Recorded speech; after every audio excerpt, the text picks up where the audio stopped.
खुशामदीद दोस्तों। 15 से 25 साल की उम्र के लोगों में सुसाइड एक third leading cause of death बन चुका है। डब्ल्यूएचओ की रिपोर्ट्स के अकॉर्डिंग हर 3 सेकंड्स में एक सुसाइडल अटेम्प्ट हो जाता है और हर 40 सेकंड्स में एक सुसाइडल डेथ हो जाती है। क्या कारण है इसके, क्या वजह है कि इतने ज्यादा सुसाइडल केसेस राइज अप हो रहे हैं दिन ब दिन, और क्या हम इसके इंटरवेंशंस करके इस सुसाइडल इंक्रीजिंग राइज अप को कम कर सकते हैं। डे टू डे लाइफ में जो सुसाइड्स होती है, सुसाइडल डेथ्स होती है, उनको प्रिवेंट करने के लिए, उनको बचाने के लिए हम क्या इंटरवेंशंस यूज में ले सकते हैं एज ए कॉमन मैन। आइए जानते हैं इस वीडियो में। इस वीडियो को एंड तक जरूर देखिए, ताकि अगर आप कोई एक चीज भी ऐसी इस वीडियो में सीखोगे जिस वजह से आप कभी किसी इंसान की जान बचा सकते हो, तो इससे बड़ा क्या फायदा हो सकता है एक वीडियो क्लिप देखने का। सुसाइडल डेथ्स और सुसाइडल अटेम्प्ट्स को प्रिवेंट करने से पहले हमें सुसाइड और सुसाइड के कॉजेज और उसके वार्निंग साइंस जानने होंगे। सुसाइड एक्चुअली आपको पता होगा, सुसाइड का मतलब है खुद की जान लेना, किसी भी पर्पज से, किसी भी कॉज से खुद की जान लेना, या जिसको हम हिंदी में आत्महत्या बोलते हैं या उर्दू में खुदकशी बोलते हैं।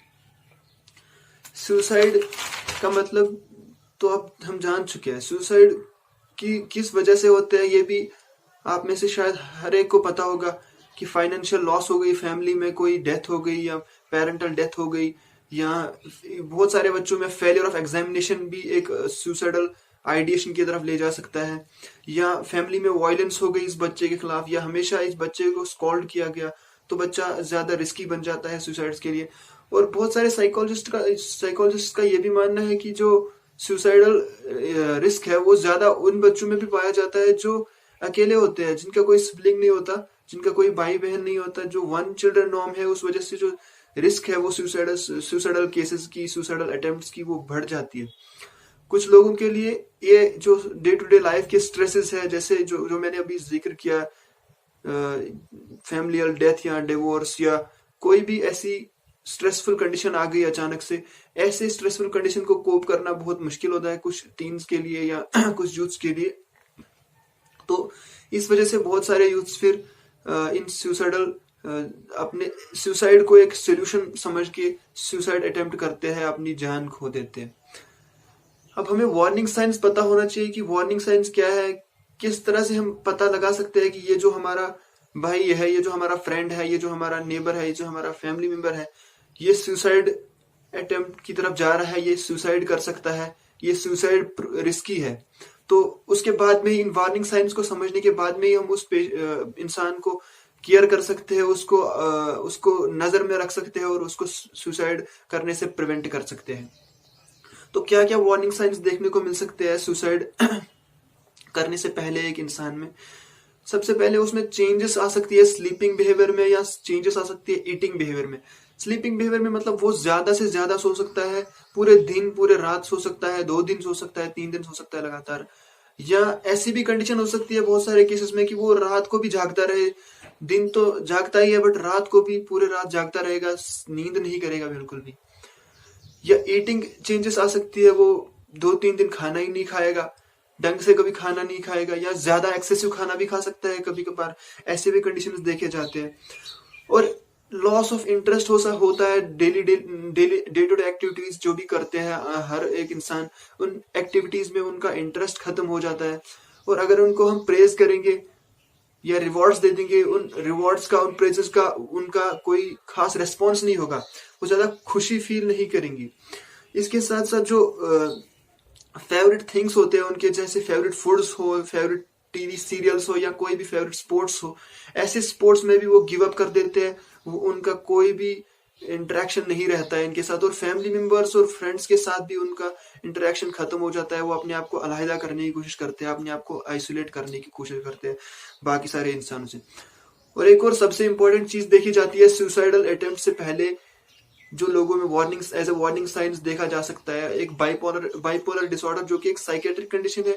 बाइपोलर डिसऑर्डर में एक्चुअली 2 चीजें देखने को मिलती है, नाम से पता चलता है बाइपोलर डिसऑर्डर। बाइपोलर में एक तो मैनिक फेज आता है, एक डिप्रेसिव फेज आता है। मैनिक फेज में क्या होता है, इसमें जो पर्सन होता है ये थोड़ी देर के लिए खुश बहुत ज्यादा होता है, चीयरफुल होता है, और फिर जब डिप्रेसिव फेज आ जाता है कुछ टाइम बाद में, उस टाइम पे बंदा डिप्रेशन में होता है, बहुत ज्यादा सैड होता है।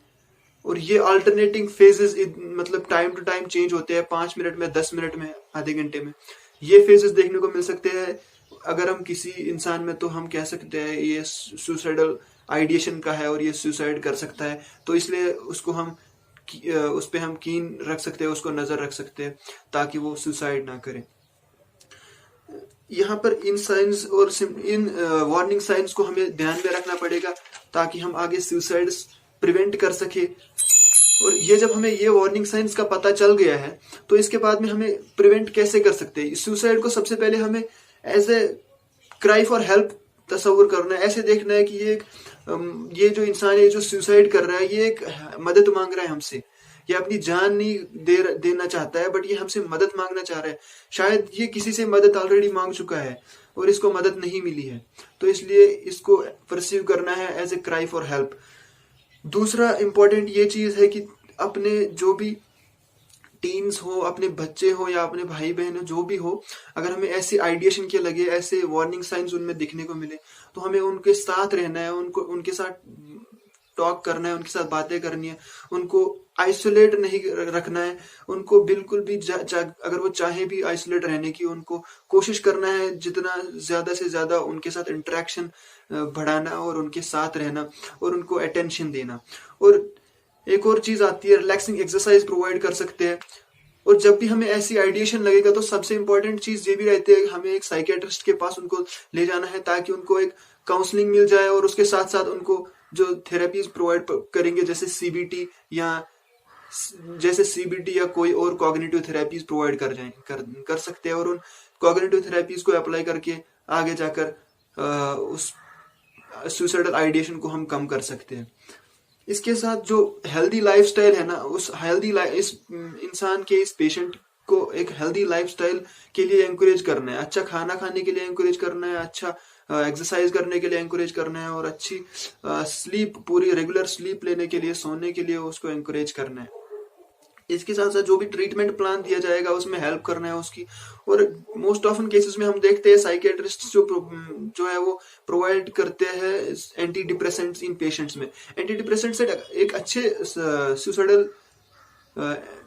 सुसाइड प्रिवेंशन मेडिकेशंस है, बट बहुत सारे केसेस में ऐसा भी देखा गया कि जो एंटी डिप्रेसेंट से पहले के 1-2 महीने में वो रिस्क बढ़ा देते हैं इस सुसाइड अटेम्प्ट्स के, सुसाइडल आइडिएशन के। तो इस टाइम के दौरान हमें पेशेंट के साथ रहना है और पेशेंट को अलोन नहीं रखना है कभी भी। और बहुत सारे जो भी मीन्स ऑफ सुसाइड होते हैं जैसे पॉइजन हो गया या अल्कोहल या कोई भी मेडिकेशंस एक्सेसिव हो या नाइव्स हो या कोई भी गन हो अपने घर में, उसको ऐसे इंसान से दूर रखना है और लॉक्ड रखना है ताकि कभी भी अगर ऐसी कोई सुसाइडल आइडिएशन का इंटेंसिटी बढ़ जाए तो पेशेंट को ऐसी कोई चीज ना मिले लिथल जिससे वो अपनी जान गंवा सकता है। तो इन सारी चीजों को अगर हम अप्लाई, इसके साथ मैं एक और चीज मेंशन करना चाहता हूँ, हम आजकल की सोसाइटी में यहाँ पर जो एकेडमिक्स है उन वजह से भी जब हमारे ग्रेड्स कम आ जाते हैं बच्चों के, मोस्ट ऑफन जो टीन एज में बच्चे होते हैं उनके जब ग्रेड्स कम आते हैं अपने स्कूल में तो उनको घर वाले स्कोल्ड करते हैं, उनके पेरेंट्स उनको स्कोल्ड करते हैं टाइम टू टाइम क्योंकि आपके ग्रेड्स कम आ चुके हैं। तो इस वजह से भी एक प्रेशर बन जाता है बच्चे के अंदर और इस प्रेशर की वजह से सुसाइडल आइडिएशन में जा सकता है और लेटर ऑन वो सुसाइड अटेम्प्ट कर सकता है। ये बहुत सारे केसेस में देखा जा चुका है। तो इसलिए मैं चाहता हूं कि ये सारी चीजें आप मेमोराइज करके रखें, ध्यान में रखें और उम्मीद करता हूं आपको ये वीडियो पसंद आया। और अगर वीडियो पसंद आया तो आप लाइक कर सकते हैं, शेयर कर सकते हैं। और अगर आप मजीद ऐसे इन्फॉर्मेटिव वीडियोस आगे देखना चाहते हैं तो आप हमारे चैनल को सब्सक्राइब कर सकते हैं। Thank you.